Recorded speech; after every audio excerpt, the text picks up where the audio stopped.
ఉదయం దేవుని వాగ్దానం. నీకు వాగ్దానం ఇచ్చిన దేవుడు నమ్మదగినవాడు, నిన్ను విడువడు, ఎడబాయడు.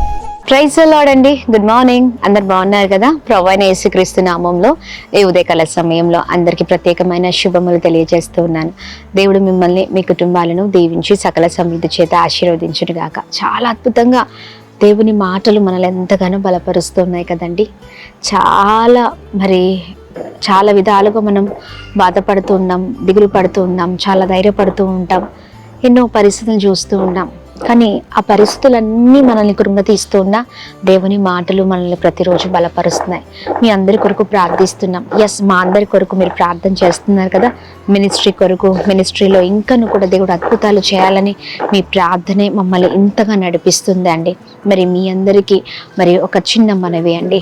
29వ తారీఖు డిసెంబర్ 9 గంటలకు తాడేపల్లిగూడెంలో గుడెం ఫంక్షన్ హాల్ నందు స్వస్థత విడుదల తైలాభిషేక ఆరాధన జరగబోతుంది. అలానే 30వ తారీఖు ఉదయం 9 గంటలకు అమలాపురంలో డాక్టర్ బిఆర్ అంబేద్కర్ భవన్లో చాలా అద్భుతకరమైన ఆరాధన ఈ 2 రోజులు కూడా జరగబోతుండగా ప్రతి ఒక్కరు కూడా ప్రార్థన చేయవలసిందిగా కోరుతూ ఉన్నాం. ప్రభు అద్భుతమైన రీతిలో మిమ్మల్ని నడిపించిపోతున్నారండి.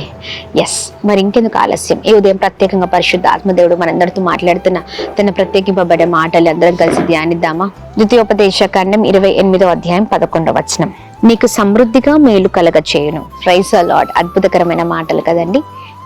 నీకు సమృద్ధిగా మేలు కలగ చేయును.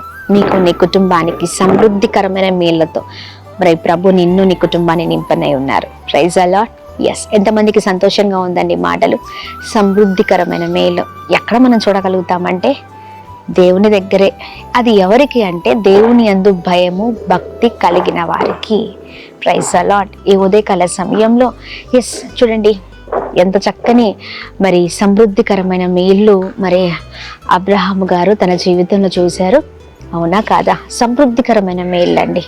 అన్ని విషయాల్లో, అన్నిట్లో ప్రభు ఒకటేంటండి, అన్ని విషయాల్లో నీకు సమృద్ధికరమైన మేలు కలగ చేస్తానని ప్రభు వాగ్దానం చేసి ఉన్నారు కదా. ఉదయకాల సమయంలో అబ్రహాం గారు ఆ మేలును ఎందుకు పొందుకున్నారంటే తనకు ఒక్కడై ఉన్న కుమారుని విషయంలో ప్రభువు ఏదైతే తనతో మాట చెప్పారో ఆ మాటకు లోబడి ఆయన కుమారుని కూడా బలిగా ఇవ్వడానికి వెనక తిరగలేదండి, వెనకాడలేదు. చూడండి ఎంత అపారమైన ప్రేమ ప్రభు అంటే.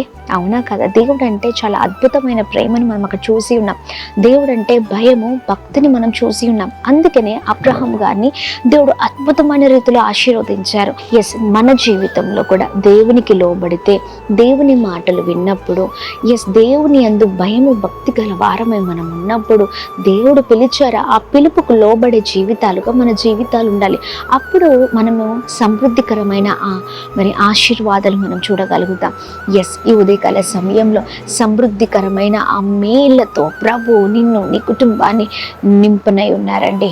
ఆమె అద్భుతమైన రీతిలో బలముగా ప్రభు అద్భుతమైన రీతిలో నడిపించునై ఉన్నారు. ఏ విషయంలో బాధపడుతున్నారు? ఏ విషయంలో దుఃఖపడుతున్నారు? ఇక దుఃఖము వద్దండి, బాధ వద్దు, ఒక్కటే దేవుని మాటకు లోబడాలి. పరిస్థితులను బట్టి దుఃఖపడుతున్నారు కదా, కానీ ఆ పరిస్థితుల నుంచి నీకు విజయం రావాలి అంటే ప్రభు చెప్పిన మాట వినాలి. ఆమేన్. ఈ రోజున ఎప్పుడు కూడా దేవుని పక్కకు పెట్టి ఎప్పుడు కూడా మన జీవితంలో మనుషుల వైపు చూస్తూ ఉంటాం. వారి మాటలు, వీరి మాటలు పట్టించుకుంటూ ఉంటాం. ఒక మనిషి ఏది చెబితే అలానే ఉండేయాలి, లేకపోతే అలానే ముందుకు వెళ్ళాలని అనుకుంటూ ఉంటాం. తీరా చూస్తే అంతా కూడా విఫలమే కదండి. చూడండి, ఎప్పుడైతే దేవుని మాట వింటామో, దేవునికి లోపడతామో, దేవుని విషయాల్లో భయము, భక్తి కలిగి ఉంటామో అప్పుడు ఈ సమృద్ధి మేలను మనం చూడగలుగుతాం. ఉదయకాల సమయంలో నువ్వెవరివైనా, ఏ స్థితిలో ఉన్నా, ఏ పరిస్థితిలో ఉన్నా, నీ పరిస్థితులంతా కూడా తారుమారు అవ్వాలంటే దేవుని మాట తప్పక వినాల్సిందే. ఆమేన్. అందుకని చక్కగా దేవుని మాట విందాం. ఎన్నిసార్లు ప్రభు మాట్లాడిన నిర్లక్ష్యం కదండి. దేవుని మాటలు విడిచిపెడుతూ ఉంటాం, తీర్మానం తీసుకుంటాం, మళ్ళీ విడిచిపెడుతూ ఉంటాం. ఇలా ఎన్నోసార్లు జరిగింది. అలా కాకుండా అన్ని విషయంలో భయము, భక్తి కలవారిమిగా ముందుకు సాగుతూ ప్రభు నామాన్ని మహిమపరుద్దాం. ఇంకెందుకు ఆలస్యం? చక్కగా ప్రార్థిద్దామా? భయభక్తులు కలిగిన జీవితం దేవునికి ఇష్టకరమైన జీవితం అండి. దేవుడు మన పట్ల ఆనందించేటట్లుగా మన జీవితాలు ఉండాలి. అలా ప్రార్థిద్దాము. ప్రభు నామాన్ని మహిమపరుద్దాం. Praise the Lord. ప్రార్థిద్దామా? ప్రార్థన. తండ్రి మీకు స్తోత్రం. ఈ ఉదయకాల సమయంలో మీ బలమైన మాటలు మమ్మల్ని ఎంతగానో బలపరుస్తున్నాయ్యా. మీ మాటల ద్వారానే అద్భుతంగా నడిపించబడుతున్నాం. మీ మాటలు విని మీ మాటకు లోబడినప్పుడు మా జీవితాలు ప్రభాయిదిగొండి అద్భుతకరమైన సమృద్ధికరమైన మేళ్లతో ఉంటాయని, మేళ్లతో మమ్మల్ని నడిపించే దేవుడవని నీవు మాతో మాట్లాడినందుకు స్తోత్రం. ఈ ఉదయకాల సమయంలో మీ మాటల ద్వారా ప్రభాయిదిగొండి చాలా చక్కని విషయాలు నేర్చుకుంటున్నాం. మీ యందు భయము భక్తి కలిగిన వారిం కానీ మీతో మీకు లోబడే జీవితాలకు మా జీవితాలు ఉన్నప్పుడు ఖచ్చితంగా ఆ ఆశీర్వాదాలు మేము చూస్తామని ఇది కూడా మేము నేర్చుకొని ఉన్నాం. ఈ ఉదయకాల సమయంలో ఇదిగోండి ఎవరి వైపు కాదు, మీ వైపు చూసే జీవితాలుగా మా జీవితాలు ఉండును గాక. పరిస్థితిని చూసి ఆగిపోవాల్సిందే, ఇబ్బందులను చూసి ఆగిపోవాల్సిందే, కానీ వాటి వైపు కాదయ్యా, నీ వైపు చూసి జీవితాలుగా మా జీవితాలు ఉండును గాక. సహాయం చేయండి. ఉదయకాల సమయంలో ఇదిగోండి ఎంతమంది అయితే మీకు దూరంగా ఉన్నారు, ప్రతి ఒక్కరిని మీరు దర్శించండి, ప్రతి ఒక్కరితో మీరు మాట్లాడండి, వారి హృదయాలు కట్టబడును గాక, తాకబడును గాక. అలాగా మేము ప్రార్థన చేస్తున్నాం. అద్భుతం జరిగించండి ప్రభా. ఇదిగోండి ప్రతి ఒక్కరికి మంచి ఆరోగ్యం దయచండి. ఎంతమంది అయితే అనారోగ్యంతో ఉన్నారో మంచి ఆరోగ్యం క్షేమం కలుగును గాక. ఈ రోజంతట్లో ప్రతి ప్రయత్నాల్లో ప్రతి వెళ్తున్న ప్రతి మార్గాల్లో మీరు తోడే ఉండండి, ప్రతి విషయంలో మీరు తోడే ఉండండి. ఉదయకాల సమయంలో ఎంతమంది అయితే birthdays, marriage day, special event celebrate చేసుకుంటున్నారో అందరినీ ప్రత్యేకంగా ఆశీర్వదించండి. కృప కలుగును గాక, దీవించబడుదురు గాక, గొప్పవారగుదురు గాక అని ప్రార్థిస్తున్నాం. అలాగే ప్రభా ఈ రోజంతట్లో క్షేమము కృప కలుగును గాక అని ప్రార్థన చేస్తున్నాం. మా ప్రియులందరినీ దర్శించండి. ఎంతమంది కాంపిటేటివ్ ఎగ్జామ్స్కి ఉద్యోగాల కొరకు ఎదురు చూస్తున్నారో వారి పైన మీ కృపను ఉంచండి, మంచి జ్ఞానము చేత నింపండి, ప్రతి పరిస్థితులలో మీరు తోడే ఉండండి.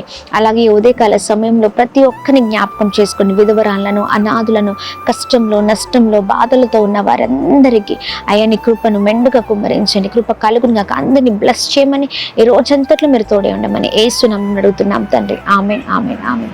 అందరికీ praise the Lord. God bless you. దేవుని కృప అందరికీ తోడే ఉండును గాక. Amen. Praise the Lord. Tadepalligudem మరియు పరిసర ప్రాంత ప్రజలారా, ఈ నెల 29వ తారీఖు నాడు మరి స్వస్థత విడుదల తైలాభిషేక ఆరాధన మన తాడేపల్లిగూడెంలో ఉన్నటువంటి గుండంవారి ఫంక్షన్ హాల్లో జరగబోతుంది. మరి శక్తివంతమైన స్తుతి ఆరాధన, హృదయాన్ని కదిలించే వర్తమానాన్ని పరిశుద్ధాత్మదేవుడు రిలీజ్ చేయబోతున్నాడు. మరి 29వ తారీఖు గుండంవారి ఫంక్షన్ హాల్లో తాడేపల్లిగూడెంలో జరగబోతుంది. మర్చిపోకండి, 29వ తారీఖు జరగబోతుంది కనుక మీరు రండి, అనేకులను తోడుకొని రండి, దైవ దీవెనలు పొందండి. మరి వివరాలకు మరి ఆ ప్రేయర్ టవర్ నెంబర్స్కి కాల్ చేసి తెలుసుకోండి. God bless you. దేవుడు మిమ్మల్ని దీవించును గాక. Praise the lord. అమలాపురంలో ఉన్న ప్రతి ఒక్కరికి కూడా ప్రభు పేరట వందనాలు. అద్భుతమైనటువంటి ఆరాధన, శక్తివంతమైన స్తుతి ఆరాధన, మరి స్వస్థత విడుదల తైలాభిషేక ఆరాధన అమలాపురంలో 30వ తారీఖు నాడు ఉదయం 9 గంటలకు జరగబోతుంది కనుక మీరు రండి, అనేకులను తోడుకుంటండి. ఎక్కడ అనుకుంటున్నారా? మన అంబేద్కర్ భవన్లో కలెక్టర్ ఆఫీస్ ఎదురుగా అమలాపురంలో ఈ సభ జరగబోతుంది కనుక మీరు రండి, అనేకులను తోడుకుంటండి, దైవ దీవెనలు పొందండి. ప్రతి ఒక్కరికి కూడా స్వస్థత ప్రార్థన చేయడం జరుగుతుంది. ప్రతి ఒక్కరి కొరకు భారము కలిగి నేను ప్రార్థన చేస్తున్నాను కనుక మీరు రండి, అనేకులను తోడుకుంటండి, దైవ దీవెనలు పొందండి. దేవుడు మిమ్మల్ని దీవించును గాక. మర్చిపోకండి, డిసెంబర్ 30వ తారీఖు ఆరాధన జరగబోతుంది. God bless you.